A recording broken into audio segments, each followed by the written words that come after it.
All get in a circle, please. Or a half circle. Welcome, everyone. We're so glad you came to honor the missing and murdered Indigenous women and girls plus two spirits. Thank you, Corey.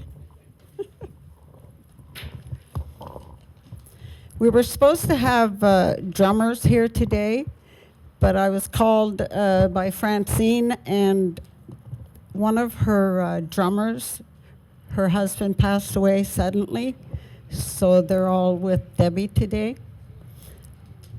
Only for that we'd have drummers up here singing and playing. I'm going to ask Tim to come up and read a poem that he wrote for the Red Dress Ceremony.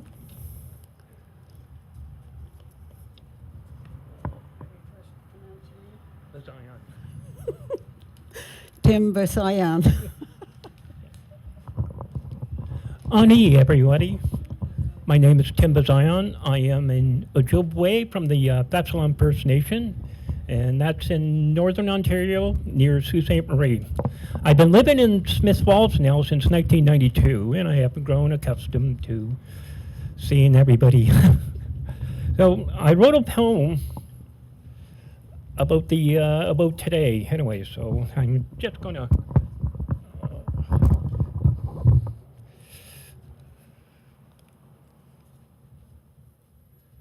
Oh, and I'm also the father of 3 Indigenous children, all girls. And I thought I'd just add that.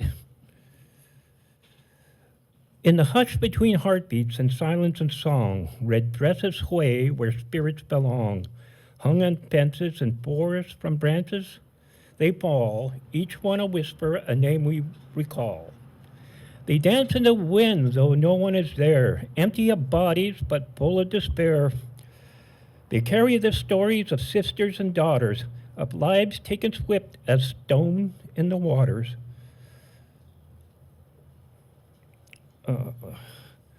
She was laughter, she was flame, she was fight. Now vanished between injustice and the night.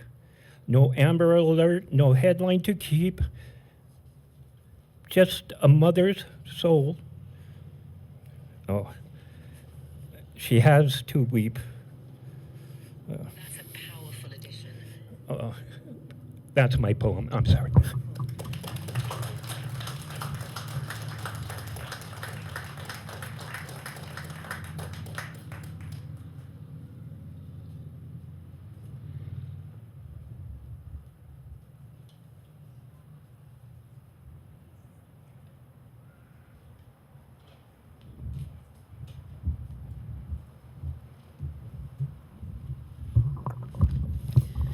Francine just showed up, so we're going to have her come up after and sing a few songs with the drum. Right now, I'm going to invite Erin Lee up to speak to us. She's the director at the Lanark County Integral House and Community Support.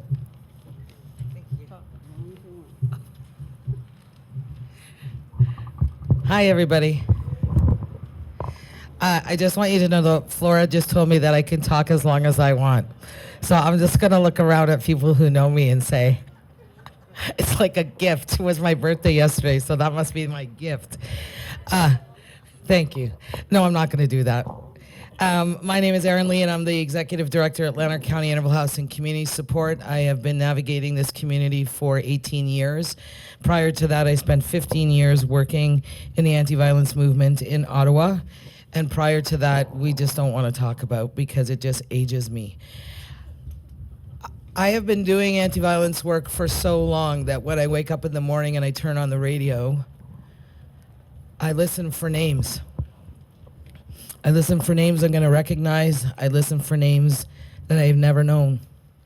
And I worry that another woman will yet be added to a list of femicide in Ontario. For a population where 4.9% of people acknowledge that they're Indigenous, It is shameful that more than 16% of femicides in our country are Indigenous women. As I stand here and as I start to speak to you, it's important that I recognize and honor the privilege and the responsibility I have to be invited to navigate this territory, this unceded territory that doesn't belong to me.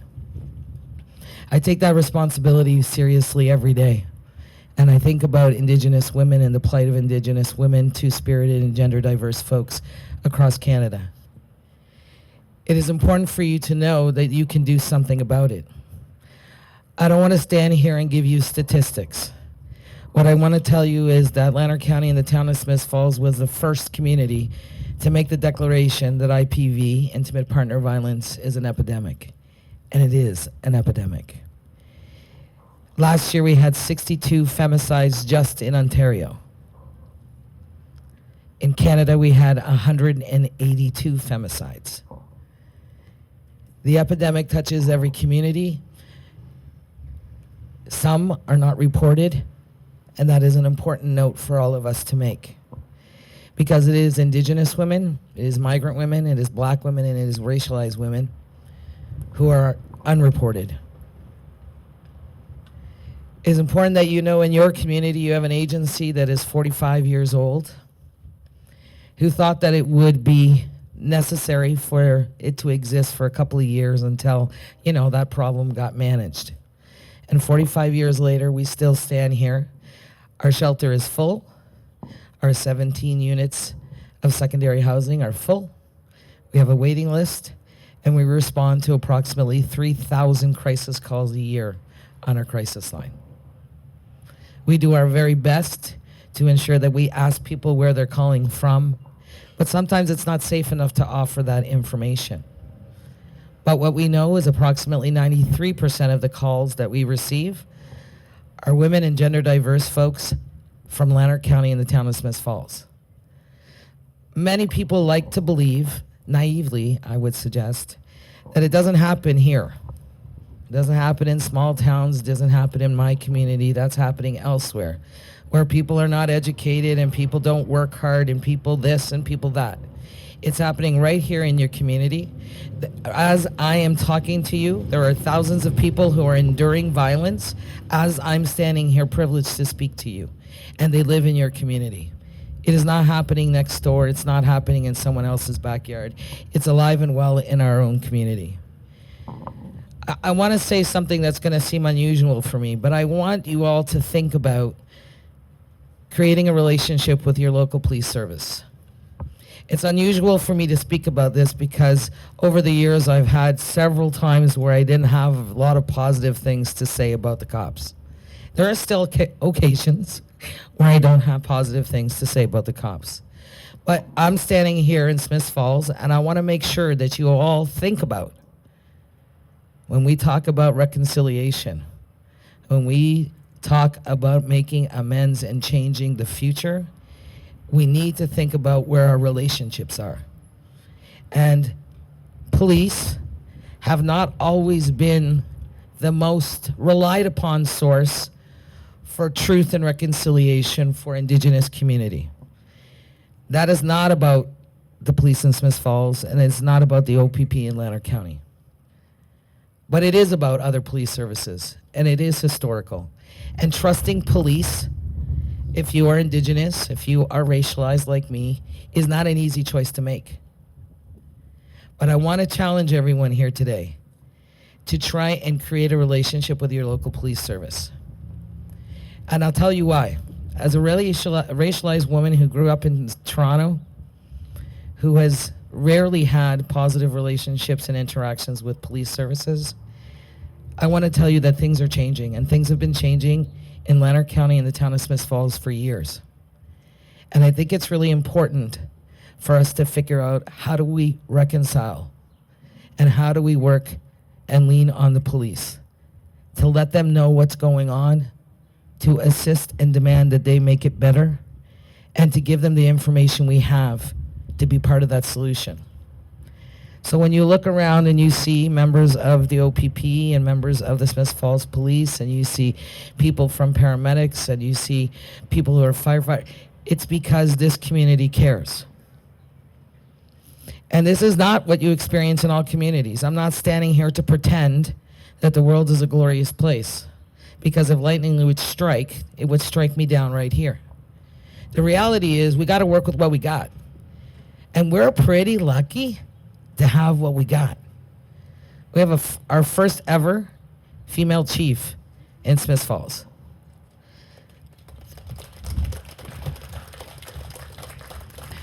Does Jodi know everything? Nah. But is she always willing to be at the table to learn? Yes. Are the police members of Smiths Falls willing to learn? Yes. So let's figure out, how do we cross that? How do we heal and be able to form those relationships that are meaningful? You know, beside Chief is Curly. Curly is the inspector. His name is not really Curly. His name is Curlios. I know I shouldn't say that, sorry. But he's the inspector. Look at him. He's not a white guy. Thank God it says he's not a white guy. We had a white guy. He left. A little bit white, not all white though. It doesn't matter. Curlios is young, and he is energetic, and he has determination and wants to make things different. He can't do that alone. Curlios doesn't ever think he knows everything and is always willing to have conversations. If you're a member of the LGBTQIA2S community and you feel that the police have been shitty, those two people are willing to hear you. And you need to bring it. And you need to find your courage. And you know why you need to find your courage? Because 182 femicides happen in Canada. Because 62 femicides happen in Ontario. And because thousands of Indigenous women are missing, presumed murdered, and not being looked for. So those injustices that we carry every day all over the place, we can be working to heal from those injustices and move ourselves forward. Derek Needham, over here, who's a bigwig now, he's a superintendent. No, the more stripes you have on a white shirt, the more important you are, as I understand it. I have no stripes, but Derek Needham paved the way for us to have conversations. He paved the way because we were in conflict.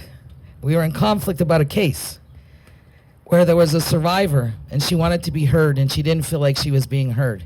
It became this fairly significant conflict. And so I could have just said, we're going to the media and we don't want to work with y'all. And he could have said, that's fine, we got to follow the law. And instead we had a conversation and we met in the middle. And we found common ground because we all want the same thing. And his leadership paved the way for other people to know that they have permission to have these conversations. So anybody who's known me for more than a minute knows that I rarely stand in front of a group of people and talk positively about the cops. But I needed to do that today because I need you to understand. They are the people we don't trust. They are the people that wear uniforms. They are the people that have participated in what we're standing here on this earth to resolve. But these particular people in your community can be part of the solution. And I say, call them to task on it. I say, they're in the park today, have a conversation. I say, when you see them tomorrow walking on the street, have a conversation because they are part of the solution. I want to tell you that the rest of you are even a bigger part of the solution. Because we can, and we have been mostly the ones who continue to build momentum about change needing to happen. We have political leadership sitting in this park. I know several of them. They all want to make a difference in community. We have to call them to task. We have to ask questions about why. Curly and I had a really interesting conversation the other day when I was perhaps complaining about the amount of money that I think the Canadian government is going to pay for security to have a certain visitor come in May. And I feel like it's a waste of money and we could be building housing and dealing with poverty and dealing with issues head on. But we had the conversation because I know that I can have a conversation with him. The reason I say that you are the solution is that you know people. You know people who are unsafe. You know why they're unsafe. You know who's doing the hurting. You know what's going on in community. You see way more than any of the people in uniform see. You know way more than anybody in a uniform knows about what's going on for real. What's going on for real in people's homes, where the risk is and who's at risk of dying. I have sat in my office and I have listened to people on the phone tell me, if you don't get to this person, they're going to be dead. It's a community member. It's not a member of some force with a uniform. It's not somebody in a major position who can say, Erin, you must do this. It's a community member telling me what's going on. You know what's going on. So you need to work along with me, and we need to find our courage, and we need to call that shit out. And today I'm wearing my brand new shirt. It's a little big, I know. I think I'm larger. And it says, see it, name it, change it. And it says it in English, it says it in French, and it says it in Spanish. And the reason it says it in English, French, and Spanish is because we built the campaign here in Lanark County, where most people speak English.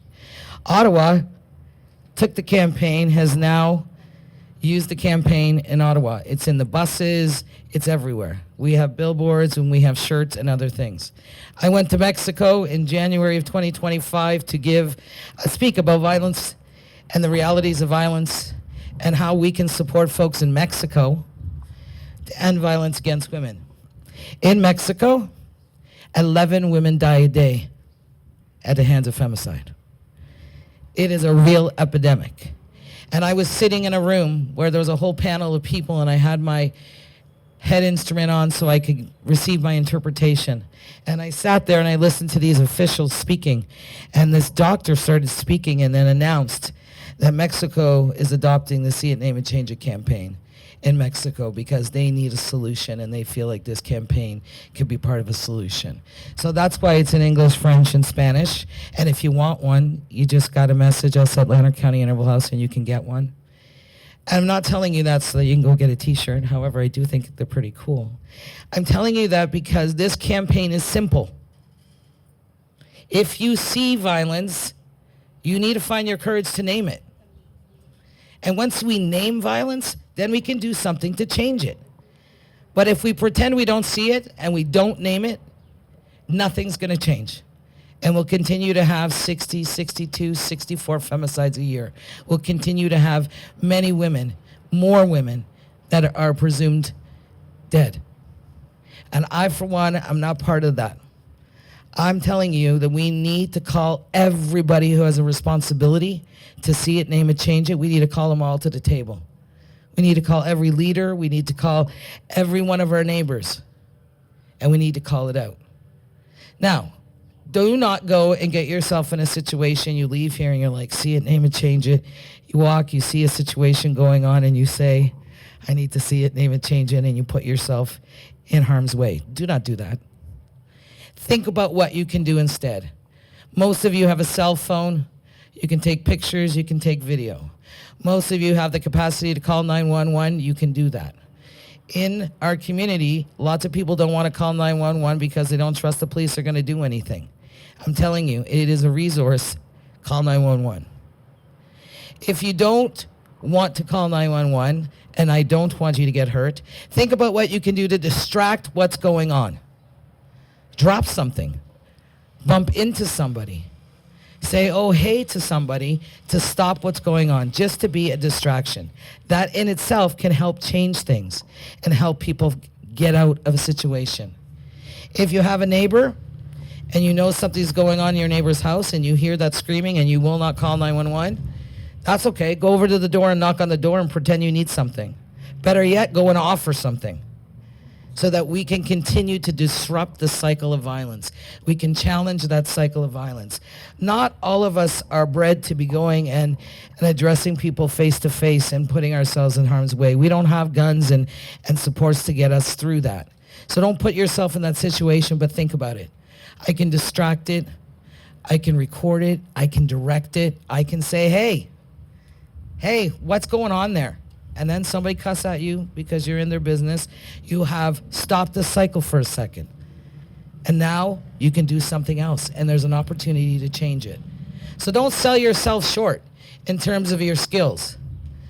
Don't also think that I am not going to continue to fight at every level of government to continue to hope for change. It is important that you know that the Truth and Reconciliation recommendations, they came after. They came after the recommendations that have already been made related to Indigenous women. We need to push those recommendations. We need to bring them to the forefront, and we need to demand that every level of government pays attention to them. They were there before See It, Name It, Change It. They were there before the CKW inquest, right? We need to walk alongside Indigenous people. We need to not speak on behalf of Indigenous people if we're not Indigenous. We need to learn from, we need to listen and work alongside. Don't put yourself in a position where you're going to put yourself at further risk. Develop relationships. Be honorable and graceful in your relationships. Ask the questions you don't know. Make the mistakes so that you can have a conversation. I looked around the whole crowd, and I do not see anybody wearing moose hide. So I'll have a conversation with those who are not. I'm just kidding. If you can, think about the moose hide campaign. I know there are people standing in this parquet that know about the moose hide campaign. Because one of the other things I want to say to you is that women are not the only solution to changing the landscape.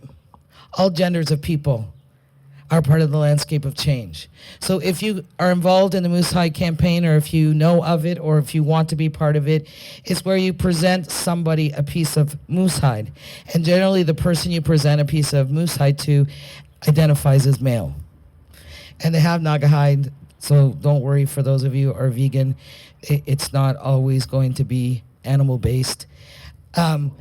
But you wear that moose hide. It's this little tiny square moose hide with a pin. And the reason that you wear it is so that it opens a conversation. And it signifies that you identify as a nonviolent man. And we need to engage each other in gender, across gender binaries, to have those conversations, because gender identity is changing. And we need to be able to include everybody. We need to recognize that violence happens across all genders. And we need to be able to honor that.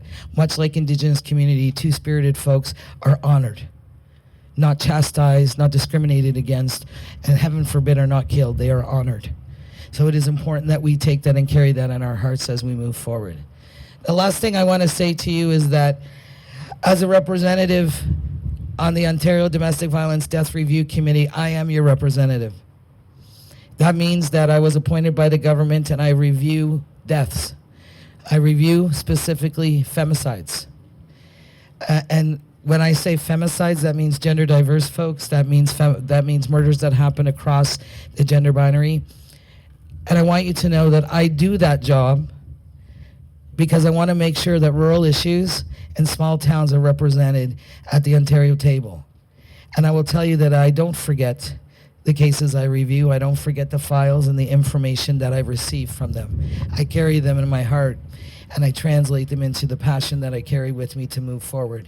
It is important that if you see a trend going on, or you know about something and you don't want to tell anybody, but you want it to get to Ontario, let me know. And if I can take that to the Death Review Committee, know that I will do that, because that is the commitment I have made to this community and also to all of you and to women who have been taken before us. Lastly, and very last, I promise, we're heading into the month of June. So June means a lot of things for a lot of people. But one of the things it should mean for you is that you think about the fact that the anniversary of the CKW inquest is on June the 22nd. And it means we need to think about and honor all the victims that are out there that are enduring violence every day. And we need to honor them before they become part of a CKW inquest. Thank you for listening. Miigwech. Oh, sorry, I have to talk about the signs. So the Canadian Women's Foundation has a sign to show if you are unsafe. And so if you are unsafe as a woman, if you make this sign, people should recognize it in community and offer and disrupt what's going on for you and offer you help. I would encourage you all to see it, name it, change it. Thank you. Thank you, Erin. It's very, very important.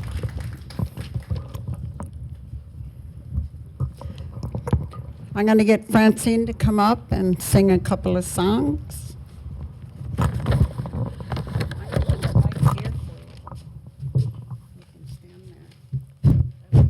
Okay. Did you want me to hold your phone for you? No, I'm good.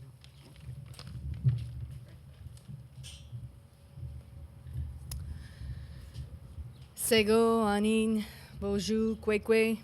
Salut tout le monde. Good afternoon, everyone. Garedoroxionkiat, Rotis Kelewake, otherwise known as Francine Desjardins, Zaganashimong. I'll share these two songs that are dear to us in the community.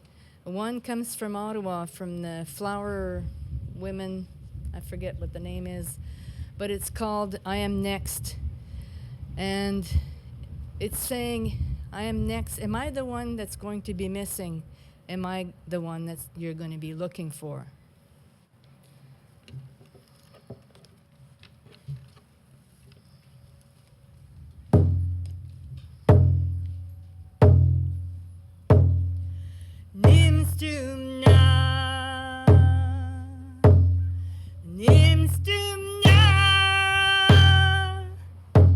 Gawina day, wabim yes, wea heya heya heya, wea heya, wea hey, nimstum na.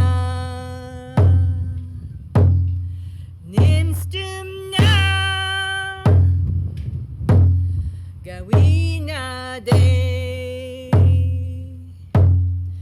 wabim yes, wea heya heya heya, wea hey heya, wea hey, nimstum na.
The other song I wanted to share is a bit of a story, and it's comes from that white buffalo calf woman. They say it's a legend, but to us, legend are past stories that we passed on to give our teachings. So white buffalo calf woman came back to the people because the people were not adhering to their original instructions. They were not being, as a community, a loving community, they were not helping each other. They were all being very selfish and had gone astray from what their original instructions were as people, as a loving community. So she offered them teachings and she offered them ceremonies. But the one thing that she left with them was this plea. And when you call out white buffalo calf woman, you send her all the injustices through this song in a plea, in a demand, in a lament, and then in resignation. so that she can take all of these injustices that we're going through and don't take it back. Leave it with her to deal with.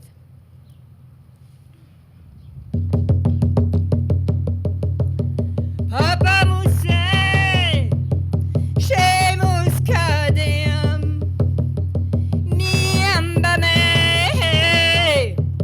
Ikwe Papa Mousse, hey, hey, hey, hey, Papa Mousse. Shemus Kadem, Miambame, Ikwe Papa Mousse. Hey, hey, hey, hey, Papa Mousse, Shemus Kadem.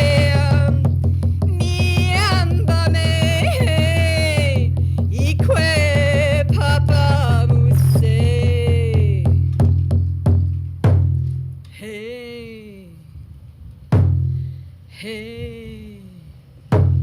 hey, hey, Papa Mousse, Shemus Kadem, Miambame, Ikwe Papa Mousse.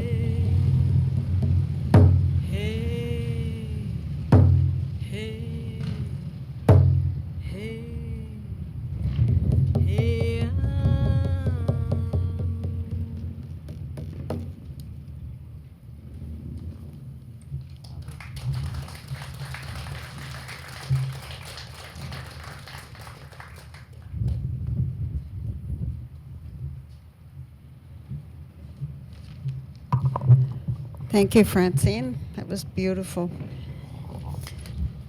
David, where are you? David Laviolette. Yes. Could you come over, please? He's over there. Oh, there he is. I didn't see him. Thank you.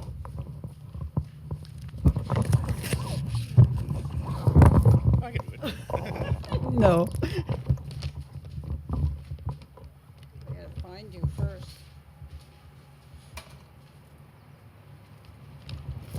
Sergeant David Laviolette. Laviolette? Yes, Laviolette. Okay. Hey, I got it right. Regional Coordinator, East Region Headquarters for the Provincial Liaison Team, Indigenous Policing. Policing Bureau. Yeah. Thank you.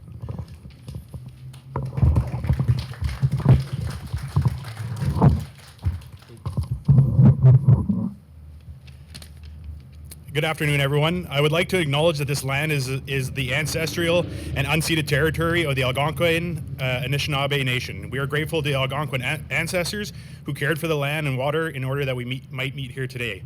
I'm grateful to the Algonquin ancestors who have protected this land and waters and continue to be caretakers of this area. Today, Smith Falls is also home to other Indigenous peoples from across Turtle Island. I extend my respect to all First Nations, Inuit, and Métis people. Thank you for allowing me to speak here today. My name is Dave Laviolette. I'm a proud member of Muskeg Lake Cree Nation and the son of a residential school survivor. I am the East Region Provincial Liaison Team Coordinator with the OPP. I've been asked to speak about the MMIWG and speak about the experiences which Indigenous people have faced and continue to face throughout this country. This is a hard topic, but we must speak out so that we make changes and continue to honor the victims and provide support to their families. My family in Saskatchewan, too, has experienced losing loved ones by murder or have gone missing under tragic circumstances. The OPP's Indigenous Policing Bureau provides organizational leadership and guidance for the work that will be focused on with the review of and implementation of activities to respond to the calls for justice. A dedicated MMIWG team was established within the OPP's Indigenous Policing Bureau to maintain responsibility and oversight and the implementation of the calls for justice for the OPP. The MMIWG unit is actively working on updating the missing and unsolved murdered Indigenous peoples report. However, they are still currently in the early stages and don't have an update yet in terms of statistics. In Canada, it's estimated that over 4,000 Indigenous women and girls and 600 Indigenous men and boys have gone missing or have been murdered between 1956 and 2016. This number came from the community advocacy group and is based on information from families and survivors. The OPP's Commissioner's Command Team has committed that a response to the MMIWG National Inquiry will be maintained as an organizational priority. The success of these actions will will have positive and long-lasting impacts across the OPP and within the Indigenous communities that the OPP serves. The ultimate goal is to ensure that all activities undertaken by the OPP are aimed at tackling the root causes of violence and improving the quality of life for Indigenous people across Ontario. Thank you very much. Miigwech.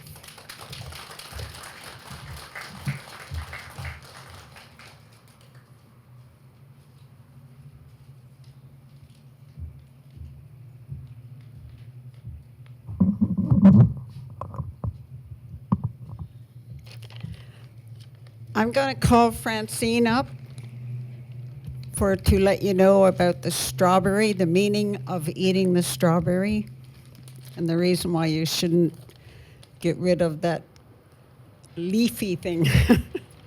We're supposed to eat it all. So Betty Lou is going to come around with a basket to give everyone a strawberry. Hello.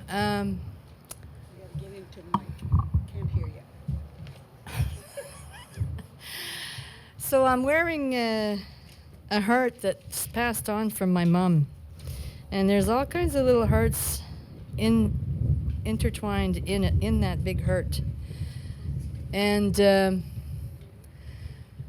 so our teachings tell us that the strawberry, odemin, ode meaning heart, odemin, that strawberry, that heartberry, is something that we believe that came from a story about these two brothers that always spent a lot of time together, arm wrestling and trying to take one down, and it was a daily ritual for them until one of the uncles, who were typically the ones that would do the watch over the young children and discipline them, warned them against this and said that they were too old to do that they should be working in community and helping support their community and doing good things for the community and be more useful.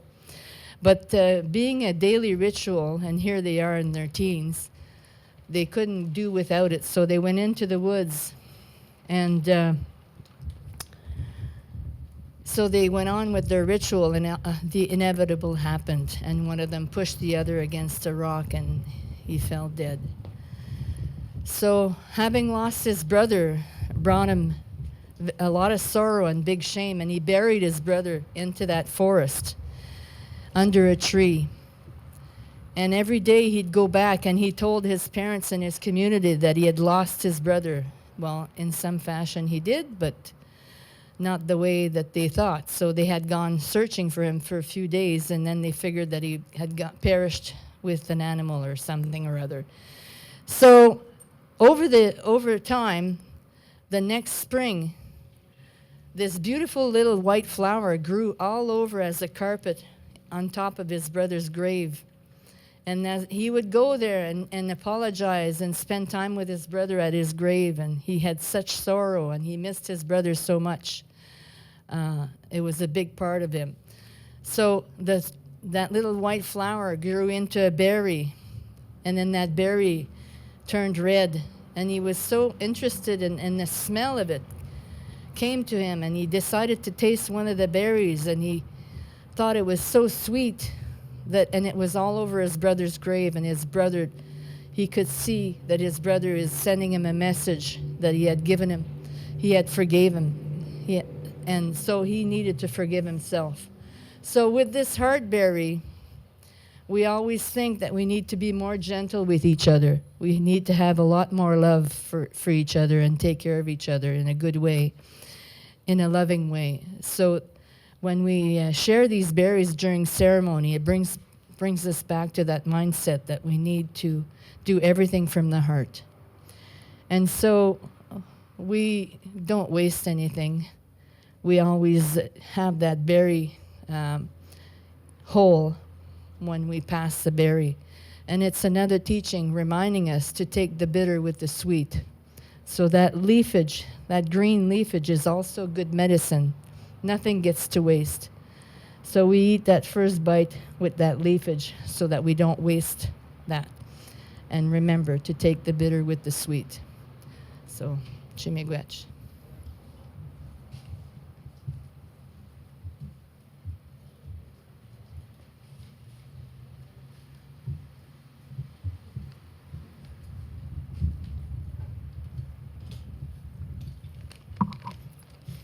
Thank you, Francine.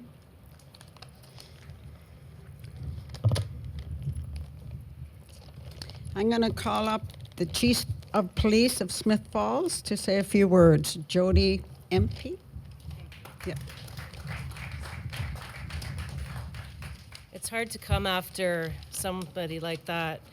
I just want to say thank you, Flora, and our community as well. To invite the police to a service like this is truly an honor, and obviously something to work towards and as we go forward with reconciliation.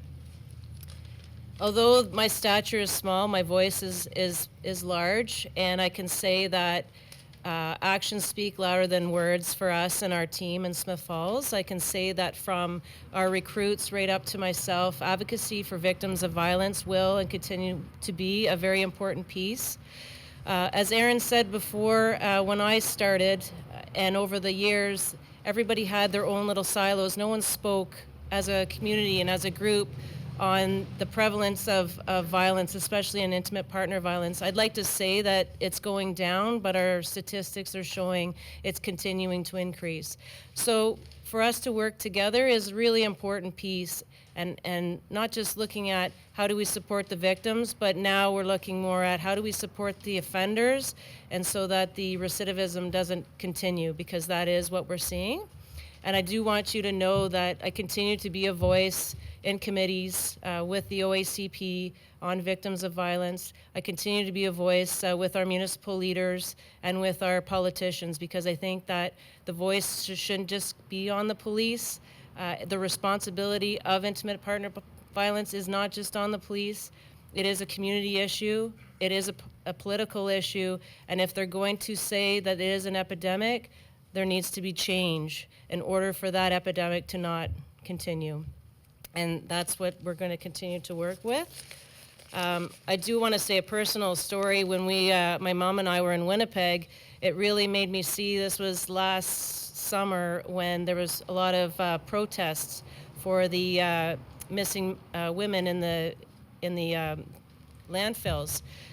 And the big thing was they just wanted to get their loved ones back, and it was a money issue for the government. And that was really, to me, because I was there for the World Police Fire Games and there was protesters going on, and it really brought to the forefront why do they have to protest to get their loved ones back? And I thought, if any one of us had our children, whether it's myself, a politician, or anyone else, there would be no expense spared to get the remains out of a landfill. So why is there social injustice for that?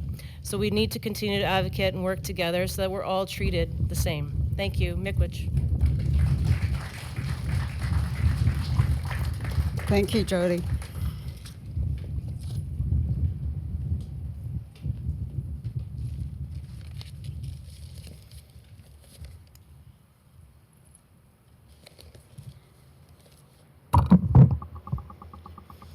Over here on the left is my sister, Daphne Mesher Brown from Goose Bay, Labrador. Over here is Loretta Saunders from Goose Bay, Labrador. My name is Flora Riley, and I'm a native of Inuit heritage from Paradise River, Labrador, Newfoundland and Labrador now. I thank you all so very much for coming. You may wonder why I'm so committed to the cause of missing and murdered women and girls and two-spirits. Today is another day to remind me how lucky I am to be a survivor of abuse. My sister Daphne Misha Brown wasn't so lucky. On April the 25th, 1970, her husband Andrew Brown went to her workplace, dragged her out of her office, threw her down some concrete fire escape stairs. At the end of the stairs, he kicked her, beat her, put her in the hospital. The next day, after being released from lockup, before his arraignment, Andrew went to the store, bought a shotgun, went to the hospital where my sister was, and shot her in her bed, in her hospital bed. She was 23. She had 3 children. The youngest was 18 months. Family violence is not getting any better. It's getting worse. The year my sister was murdered, there was 1 in 10 women who suffered abuse. Now they say it's 1 in 3. That's why we need more public awareness, more grants, more shelters. If there was a shelter around when my sister was being beaten, she'd be alive today.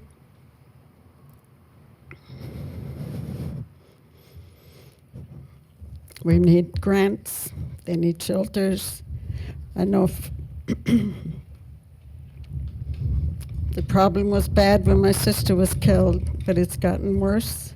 Unless more is done, it will continue to get worse. The government, private sector, and us as individuals all have to band together to address the problem better. We need to go to the schools and talk to the students and also the teachers, because they need to be aware of what to look for and to be supportive of students who come forward with stories of abuse at home.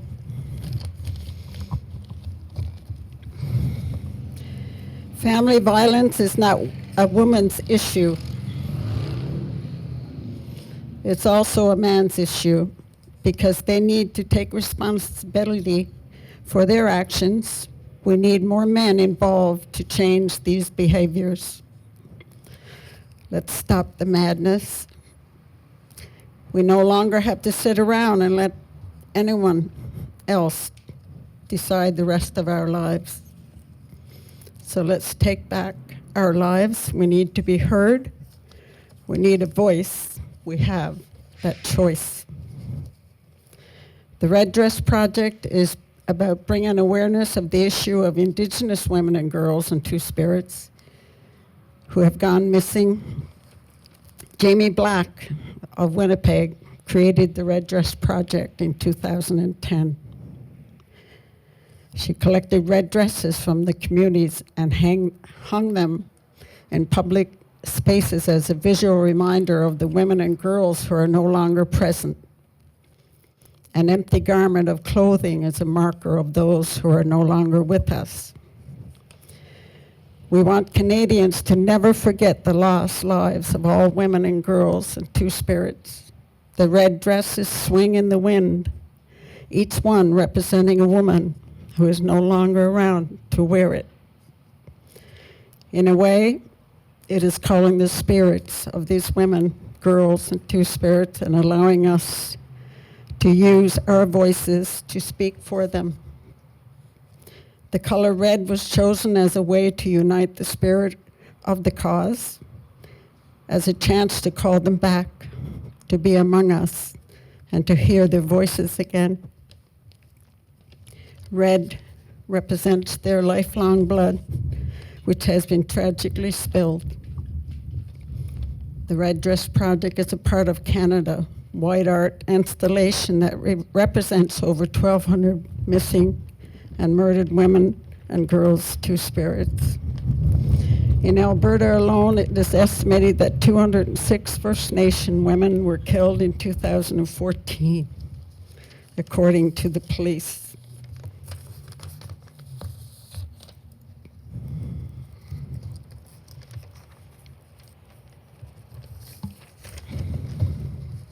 The wind is not helping. The red dress has been exhibited everywhere from university campuses to Canada's Museum of Human Rights, where the Globe and Mail called the exhibit haunting, as it looked out on the portion of the Red River where 15-year-old Tina Fontaine's body was found. It's called The Umbrella Projected, called Sister Under Watch. My sister's birthday was May the 8th. She would have been 79 years old. I studied the red dress in this area about 8 years ago today, actually. I decided to hang the red dresses on the birch tree in front of my home. And Lori, you were there for every single one of them. Even COVID, we were all out there with our masks on. And I appreciate that.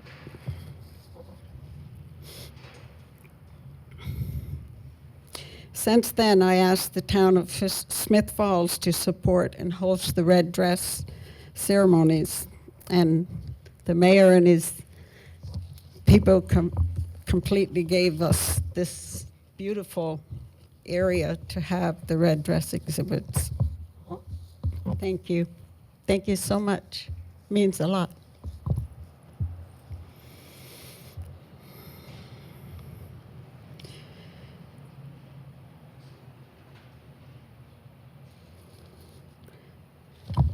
People who become aware of the project are often shocked that it is such a widespread issue in Canada.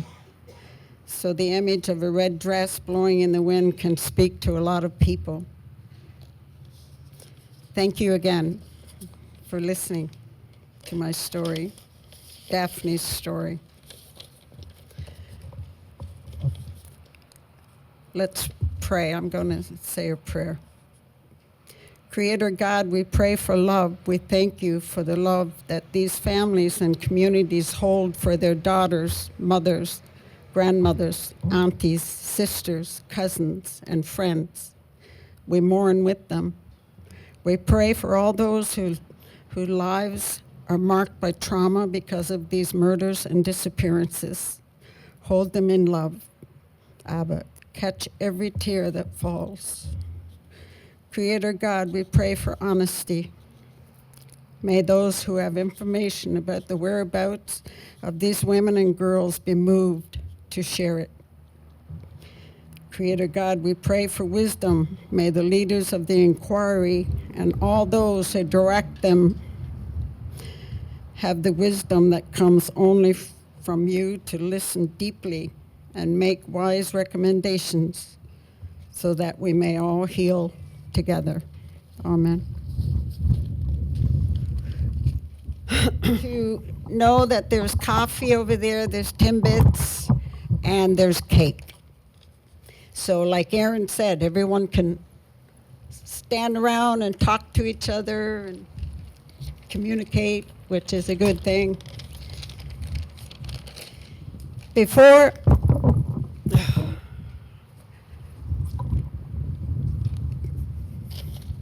I close, I would like to thank all of the guest speakers for coming out to speak.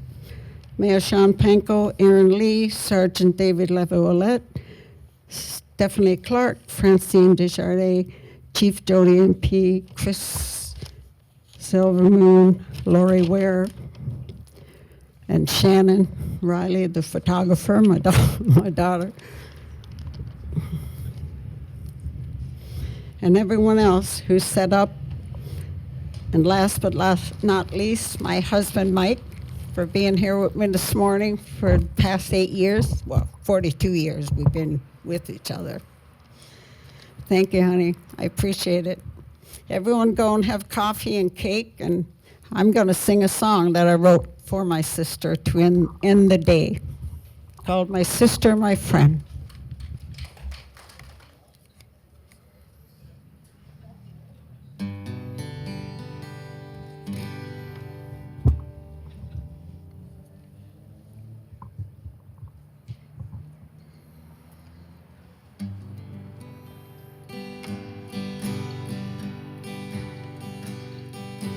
There was no protection for you from the man you feared so much.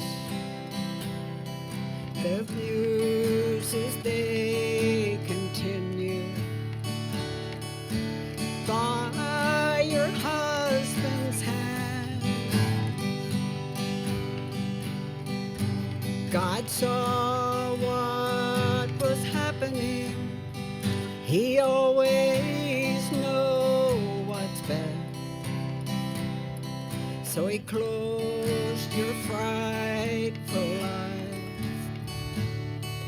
and took you up to rest. Remembering you is easy. I do it every day.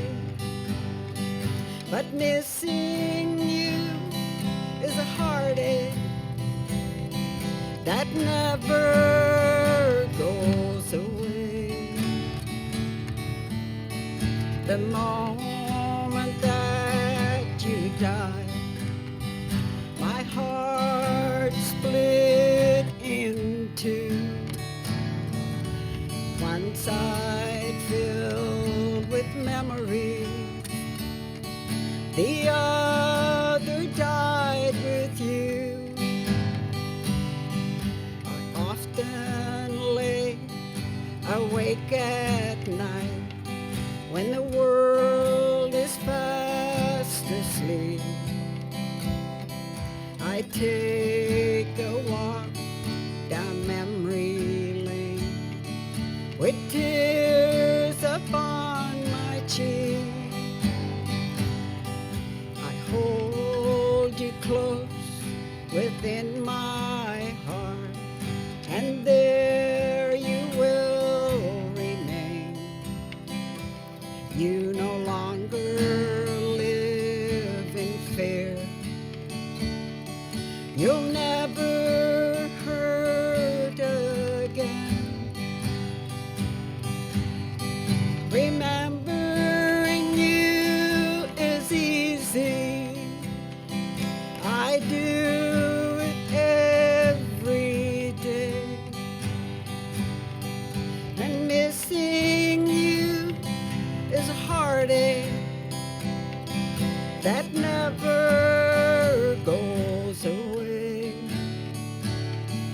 The moment that you died, my heart split in two. One side filled with memories, the other died with you. Dear Lord, take good care of her until we meet again. I love you now and forever, my sister.